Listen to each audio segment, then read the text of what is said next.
Hello, everyone, and welcome to the first team builder of the New York Empoleon in GBA Season 10, the Generation 9 reboot of the GBA. We're back.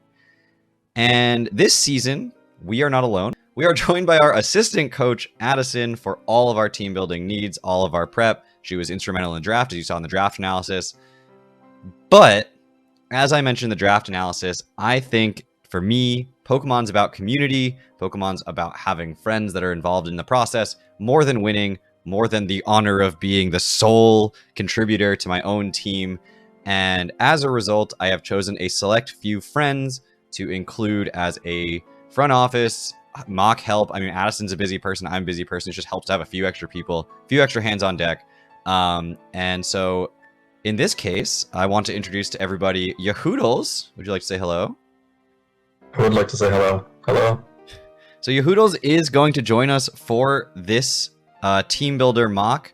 And I want to do this hopefully every week if possible. Maybe bring on a new person. Maybe it'll mostly be Addison, maybe not. But the idea is to put a mock in game. Actually do a battle with the sets I have right now. Obviously, these sets are still in flux. It's a mock. It's not the actual team I will use. So I'll describe any differences between this team and the team I finally decide on at the end of the video. So you'll see if there's any changes, but I wanted to at least get one recorded battle. And what I want to do today is really go through the team, give it its fair due. And we're going to try to get a good mock. So if it's just a blowout, we'll probably just re-record and do another one. We're going to use 20-minute timer just because it's easier to do.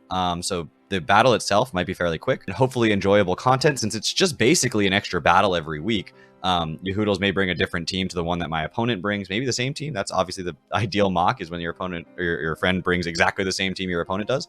But these may be basically just like two extra, like an extra battle every week, two different battles with the same opponent's roster of 10 or 11 mons, and I think it's an 11 mon format. I don't even know what's going on, but we're not going to go too deep into my own sets before the battle starts. I think that's a little bit boring. So on the screen, you'll see that once the battle starts, I'll have my EVs, my nature, my items, stuff like that posted. So that's all there for you. I don't feel like I'm going to go deep into just explaining all of those things. What I'd rather explain is the thought process and the strategies about why I'm making the decisions I'm making, rather than explain the numbers. The numbers aren't that interesting, except for maybe speed calcs, and I'll get to those later if they matter. But a huge shout out to Yahoodles. I wanted to have him on for the first week, obviously because he's available, and also because he's the one who came up with this idea.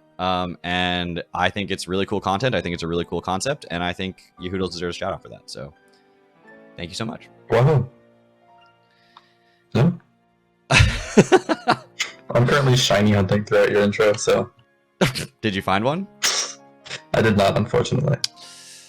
Awkward. Okay, well, anyway, I'm going to get connected with Yahoodles. We're going to cut here. And we will see you all back. You all for it's just gonna be like a split second. For us, it's gonna be a second. But yeah, we're gonna get connected and get into the mock, talk over team preview. You'll get my perspective. You might get Yahoodles for a little bit perspective, and we'll just see what happens. This is the first time I'm doing something like this, so hopefully it's fun content. Please leave a comment if this is something you enjoy and want to see more of, or if you think it's just a little bit extra, whatever. I appreciate all the comments. Since I usually get about 5 per video, I read them all. So yeah, I would appreciate getting 6 comments on this video. Anyway, I'll see you all back here in a second. All right, everyone, welcome back. We're going to look at team preview real quick. So Yahoodles has chosen of my opponent's roster to bring, Iron Valiant, Frigiraffe, Carbink, Sui and Gudra, Thundurus, and Donphan. Actually, I didn't say who my opponent was for week 1. My opponent is Dell, coach of the Edmonton Coilers, whose assistant coach is Oglebina. So it could be either Oglebina, I don't remember. Could be either one of them technically. I believe Dell and I are both battling ourselves for the first week. It's the first week. But I wanted to say that at least once here when we were in the video. So a lot of these are very much the mons that I think Dell will bring. Carbink maybe is the one sort of question mark mon. Not seeing Rotom Mo is also like I could absolutely see that coming. This particular week. I'm not going through everything that my opponent has. They also, I mean, I guess I will. They have Tyranitar and Galarian Slowking and Tauros as well. Blaze Tauros. So lots of options that they could bring in this particular matchup. And I don't really care if Yahoodles knows what I'm doing. I trust Yahoodles is not going to like play to like just wreck me. That would be great combo. Just counter team you. Counterplay you every time. One of the things that I really value in this matchup is spikes. Donphan can spin, but if Donphan's forced to spin, it just gives me free switches, and I'm fine with that. But I think it's a waste of time to try to set up more than one layer of spikes. The second layer is not a waste. The second layer is just, it's like some gravy on top. The third layer is a waste. There's no reason for me to ever click spikes a third time, and I need to be disciplined to not do that. And I do have spikes on 2 different Pokemon here. I have it on both Mew and Garchomp in this matchup to try to give myself the best chance to set him up. The Garchomp I'm bringing this week is bulkier, no speed investment. Don't think I really need it in this particular matchup. This Garchomp actually outspeeds basically everything it would otherwise outspeed without any speed investment. That allowed me to put a lot into HP, making it able to tank a hit maybe it wouldn't otherwise be expected to. Otherwise, it's just a max attack Adamant Garchomp. There's not much going on here. It's rough skin. That's mandatory. This league, we cannot use Sandvale. And it'll be holding a Lumberry just in case there's a stray Will-O-Wisp from something like that Rotom Moa I was mentioning before, or Tauros, which are both things this could switch in on, but doesn't want to take a Willow from. I did lead with the Garchomp, which is a little bit afraid of Ice Spinner here from the Donphan. So I can set up a layer of spikes. It's pretty free in the sense that it's like, I will get it up, but there's also definitely a potential to just like attack the Donphan, see what happens. I think the Garchomp lead into the Donphan is sketchy, and I actually find that out in this mock here. I'm stuck debating between either clicking Spikes or clicking Earthquake to try to break the sturdy on the Donphan. The problem is Donphan could have Ice Spinner into Rapid Spin, which would take out my Garchomp. I can live an Ice Spinner based on my bulk investment, but I cannot actually then live a Rapid Spin. So I would try to get Spikes up and nothing would happen. As it stands, this actually is a very bad lead for me, and I think it's not one I'm going to use in the actual game. Now looking at it, where Donphan is a very possible lead for my opponent, I don't think Garchomp should be my lead in the actual game. And this is something I learned from this mock. Now I'm going to skip ahead here a little bit to a little later in the mock where we see Ceruledge come out for the first time. Ceruledge is a powerful mon in this matchup. Unfortunately, it's held back a little bit by the fact that I don't have any removal, and it's going to need to hold heavy-duty boots. I obviously would have liked a different item on it, but unfortunately in this particular matchup, that seems like the most valuable option. Its moveset of Shadow Sneak, Swords Dance, Close Combat, and Bitter Blade goes really hard here though, and the fact that it has Flash Fire and a Ghost typing makes it immune to basically everything that a Tauros wants to throw at it. Unfortunately, that doesn't include Earthquake, and it doesn't include rock moves from Tyranitar, which is another mon that can absolutely switch in. Therefore, we have decided to go with Terra Fairy defensively, allowing me to change my weaknesses up. This has 2 major components to it. The first is avoiding the weaknesses to Rock and Ground that I am afforded by my original Fire Ghost typing. Now, being a Ghost Terra would also do that, but Fairy makes one important distinction, which is a resistance to Dark. In this case, the way that this Ceruledge is going to die is going to be them making a good read with a Crunch from a Tyranitar or a Foul Play from Farigiraf. Unfortunately, I don't know if I can survive those things if I get too set up with Swords Dance, except if I'm Terra Fairy. So even though I don't have a Fairy move and it would be nice to power up Shadow Sneak, I feel the need to go with Terra Fairy defensively. I'm curious. Oh, nice. I got the roll. No, you got the crit. crit. Of course. Got the crit. But if you were paralyzed, then I get another Citrus because of Kudju. Oh wait, no, I'm Sap Sipper. So that there was no reason for me to... I forgot to change that. What is this thing HP at right now? 4. It's like about just under 50%. So 4, give or take.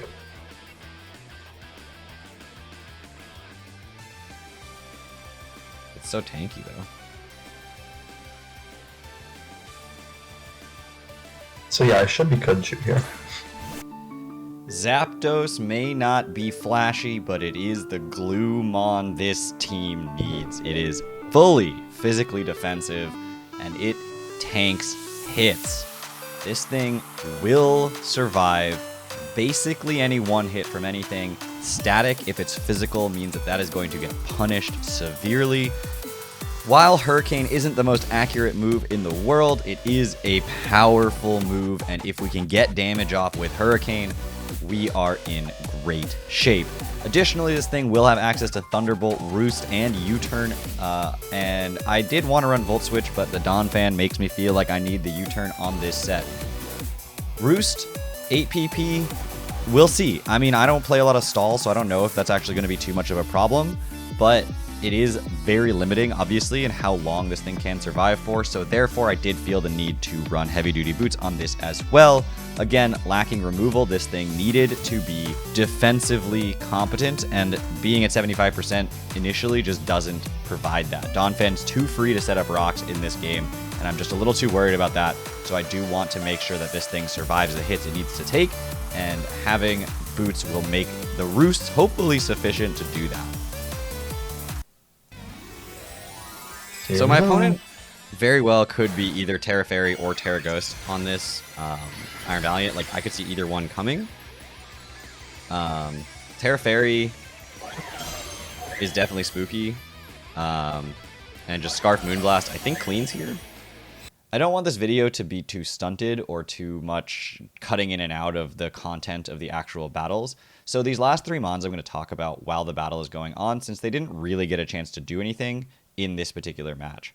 The first one is Mew. You've seen it a couple times throughout the match, and I skipped most of its content. The reason is that I ended up changing the set dramatically between mocks and between then and the battle. So the Mew set that I'm going to post on the screen here is the one that I will be bringing to the actual match, which may not match the moves that you saw on it here, and definitely doesn't match the EVs. So this is going to be a more specially offensive Mew. It's going to be a max HP and a reasonable amount of special attack. But what is important here is we have 36 speed, which outspeeds everything up through Tyranitar, and it's going to be 76 special defense, which allows it to live 2 Moonblasts from Terra non-boosting item Iron Valiant, which means that if it's Scarf Iron Valiant with Moonblast, I will be able to live 2, and the Citrus Berry will pop in between, so I actually can potentially take 3 depending on rolls. I also switched out U-Turn, or I switched U-Turn onto the set here to give it some ability to switch out instead of Thunder Wave. I just didn't think that I was finding opportunities to paralyze my opponent's team super useful. And Earth Power over Earthquake, just because I am running a fully specially offensive set. And Psyshock is there now to hit the Galarian Slowking, which I don't even know if I've mentioned in this video. Next up, we've got Zangoose, which I did end up switching Swords Dance onto Protect for. I didn't end up ever finding an opportunity to click Swords Dance with it, and I think Protect is just more valuable to make sure I get the Toxic Orb to pop, to make sure I get maximum damage on things like Quick Attack in case the situation arises where I have to switch Zangoose in hard. I can Protect, can get the Toxic Orb to pop, and can Quick Attack. This thing is going to be max attack adamant. It has some speed, not special. It has some speed investment as well to make sure it outspeeds everything that's slower than it, and some HP investment, which will help it take a hit or two potentially, but more than likely it's just going to die to whatever touches it. But between Facade and Close Combat, this thing's coverage is stupendous. The last mon on the roster is Greninja, and Greninja's my big sweeper, and we'll see in this next match what Battle Bond Greninja is capable of doing, so I'll talk a little bit about it here. It's going to be Low Kick, Dark Pulse, Surf, and Water Shuriken, holding a Life Orb with max special attack, a ton of speed to outspeed Iron Valiant, and then the rest in attack with a minus special defense nature. This thing, once it gets to +1, basically the game is over and the sweep occurs. That's what I got to set up. Goodra needs to be a little bit chipped, and if they do bring Alomomola, that also needs to be a little bit chipped. But otherwise, this thing goes incredibly hard against their roster, and these last 2 mons are some of my best offensive threats in this particular matchup. So hopefully this game is going to go well. You'll see a second mock here, which is less interrupted, just so you can see what the team is sort of designed to do. And then we'll see you back here tomorrow for the battle.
So the changes that I made were small, but significant. First change was that I made Mew more specially offensive, switching out Earthquake for Earth Power and putting on Psyshock instead of Ice Beam. And gave it a lot more special attack investment instead of physical defense, which I don't think it's going to need to use as much. Kept enough special defense, as we saw, to take Moonblast pretty comfortably from Terra Fairy Iron Valiant, as long as it's timid. If it's modest, my Citrus Berry pops and I still live 2. And then I also put Protect onto Zangoose instead of Swords Dance, which I wasn't really clicking anyway. And that just makes me feel a little bit more comfortable that Zangoose will be able to get its Toxcorp pop. Also, potentially could scout the intent of Iron Valiant without sacking Zangoose, if I am pretty sure that it's Scarfed. And I do think Terra Fairy Scarf Iron Valiant is one of the sets I am most afraid of. As we saw in the first mock, it's very menacing, and even in this mock, when Greninja had a chance to get in and do its job, there were answers that Yehuda was able to find and play around. I do think this team has a lot of potential, both in this match and throughout the season, to be successful. There's a lot of sets that, you know, I think this team could utilize that I'm not going to give away right now my tech, but I think there's some cool sets coming down the line. But yeah, I think this is a new form that I want to try out, and I hope people enjoy it. If you do, please tell me. If not, please tell me. And either way, like, this is something I wanted to give a shot to, and to give a shout out to you, Hoodles, for coming up with an innovative new team builder style that I don't think I've seen before. Even in Gen 9, we can still innovate. Do you have anything you want to say, you Hoodles, before we head off? Take care, everybody. Oh man, the battle's gonna come out tomorrow. Keep your eyes peeled for that. That didn't make any sense. Check your inboxes. It's coming, sliding into your DMs. The battle, not me, to be clear. Otherwise, have a good night. Take care, everybody. There you go. I was like, now you gotta say it again.